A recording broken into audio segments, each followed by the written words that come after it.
G'day, Ira Epstein of Linn and Associates with your metals market wrap-up, and this wrap-up is for Thursday, the 23rd of April, 2020, 5:10 p.m. Central Time.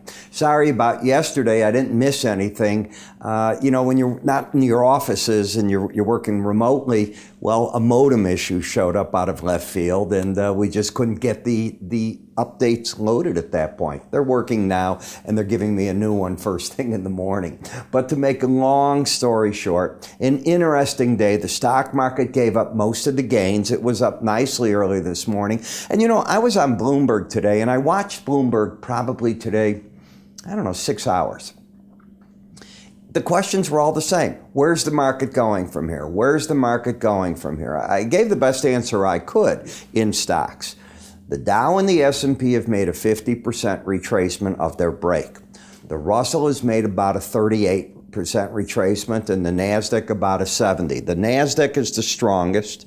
The next two are of strength of the Dow and the S&P, but a 50% retracement still means you can go for those lows again, and the weakest is the Russell. By the way, in Chicago today, they announced that we have another 30 days of lock-in. So until May 30th, we are shut in. That means you're not going to have the Board of Trade open. You're not going to have the CBOE open. You're not going to have the financial centers here other than the staffs they've got doing that. People will creep back into offices. I'm pretty certain of that.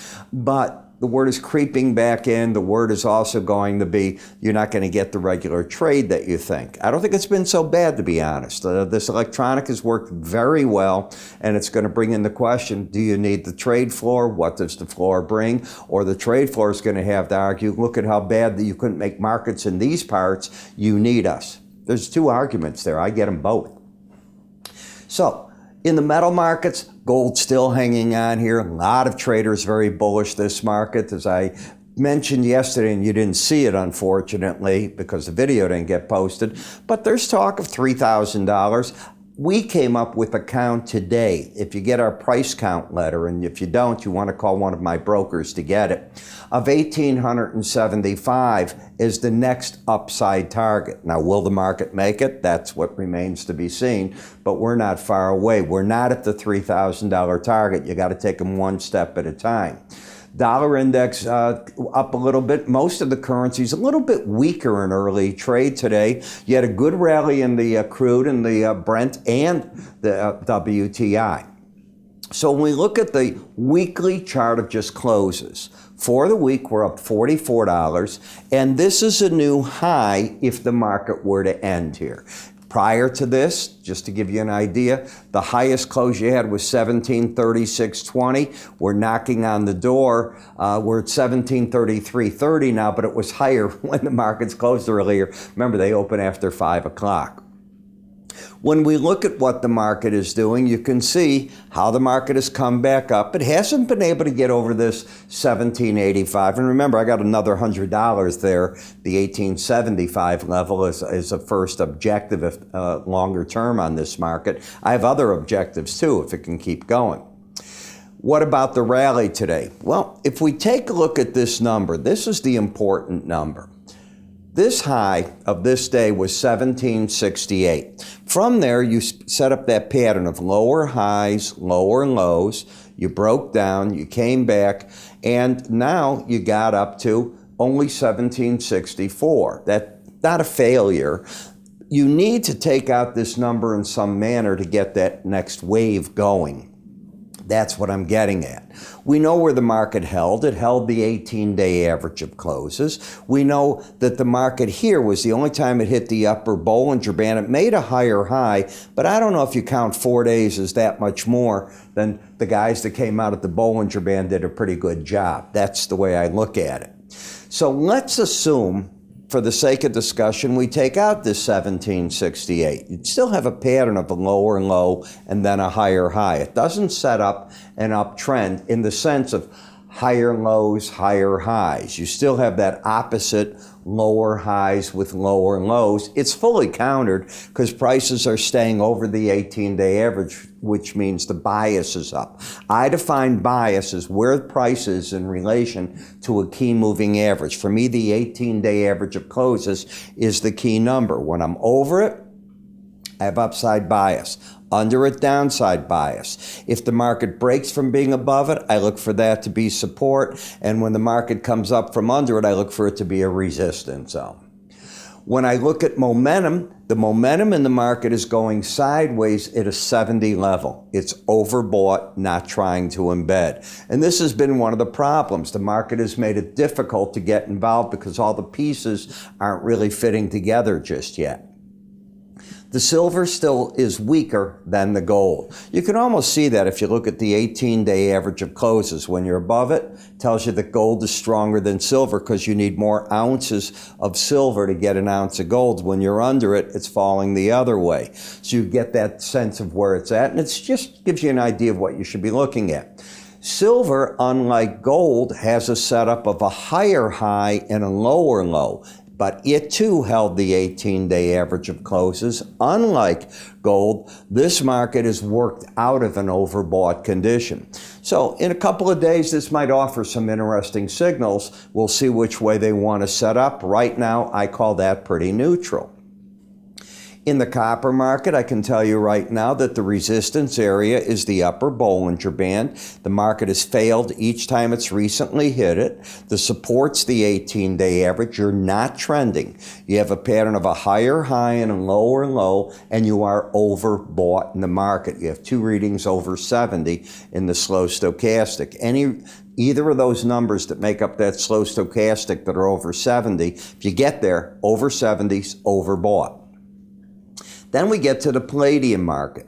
So palladium came down hard 3 days ago. The market rejected that if we take a look. We came down, couldn't close under that 18-day average, held it, and you've come back up. Now today's high at what is that? The high in the market, 814.30. What about this high right here? What was that number? That number was 813.20. So what the market effectively did is it stopped the pattern that it had of lower highs, lower low, right, that was set up as you broke through this low here. That ended that when you got up here today. The resistance, still the upper Bollinger Band. Momentum-wise, this market's no longer pointing down. It's starting to drift sideways here.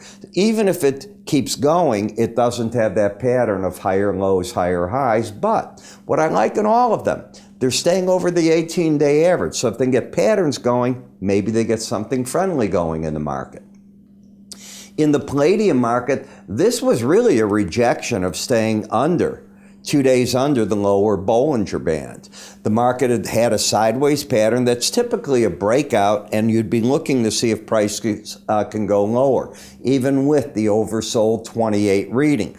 What the market started doing today is it did open and come down, and then it caught a bid, and it got back right into that Bollinger Band. Where do you think the strong resistance in the market is? Look at the 18 and the 100-day. Is there a trend set up here? Not yet. What could happen if you closed over them? You've already got the higher low, higher high. What else today? Because you got to ask yourself more questions. You have an outside day down, up rather. You should not take out the low of an outside day up. My dilemma, if it did, I'm generally looking for them prices to go back to one of the key moving averages. They're all above the market. First problem. Second problem, that would put you under the slow stochastic. You normally don't stay under it. Interesting dilemma. You rarely see one of those days happen like that, but it did. And it's climbed back in here. I'd like to see what it does next. I'm going to repeat. Any close over 2107, I think is bullish this market. In the dollar index, we're grinding higher in momentum. You've entered overbought territory. I'd be very concerned right up here. I think the pros, if they can get out against that upper Bollinger Band, I think they'll run for the door all at one time. So something you have to think about. You know, I know a lot of you like to watch in the spiders, in the ETFs, different plays. And one of them, obviously, in the metals is SLV, GDX, and GLD, because what goes on there is where a lot of today's traders plow into the metal markets. Right or wrong, that's what they do, and I understand it. And a lot of people do that because they're scared in futures to be short.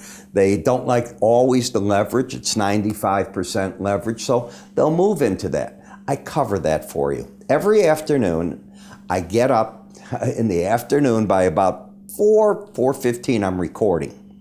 And I cover 27 charts with very specific buy and sell recommendations as to what should be done. The mixture with that and the futures in the morning fits together, I think, pretty well. But I cover all these spiders. I give you the stock indices, the 4 big ones, the metals, GLD, GDX, SLV, the interest rates, the currencies that come into play here, and I'll mix those currencies around from time to time. And of course, you've got to be watching the oil market and what is going on there, because so many people pay attention to it and what it does. And of course, it was the news of the day when it cracked under a negative price, something that nobody had seen. But as I said, this is available in the afternoons. It's the first 30 days, $8.95. After that, $16 every 30 days. No contract. You're tied into nothing. What do you have to lose? At the very least, you'll laugh at me, but maybe you get some ideas.